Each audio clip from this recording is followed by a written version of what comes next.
Kəlbəcər-Laçın avtomobil yolu iki rayonun mürəkkəb dağlıq ərazisində inşa olunur. Mövcud marşrut 107,78 kilometrdir. Yeni yolun uzunluğu 75,8 kilometr olacaq və məsafə 31,98 kilometr qısalacaq. Yeni yol 1-ci, 2-ci texniki dərəcəyə uyğun 2-4 hərəkət zolaqlı olacaq. Hər zolağın eni 3,5 metr təşkil edəcək. Əsas yolun tikintisi üçün təxminən 71 kilometr servis yolu salınıb ki, bu da yeni yolun uzunluğundan cəmi 4,8 kilometr qısadır.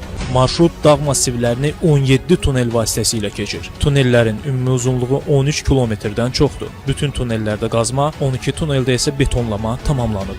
735 partlayışla 5 milyon kubmetrdən çox süxur qazılıb. Layihə üzrə ümumi qazma həcmi 15 milyon kubmetrə çatıb.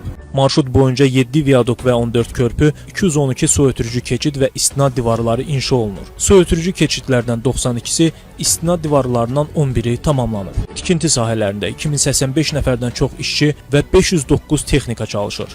5 düşərgə yüksək daxılıq şəraitdə fasiləsiz işi təmin edir. Layihəni 6 beton, 2 asfalt, 2 körpü tirləri və 1 qırma daş istehsalı müəssisəsi materialla təmin edir. Bugün layihə üzrə ümumi işlərin yarıdan çoxu artıq yerinə yetirilib. Bu layihə yalnız iki rayonu birləşdirən yol deyil, yeni yol region daxilində ayrıca nəqliyyat dəhlizinin formalaşmasına xidmət edəcək.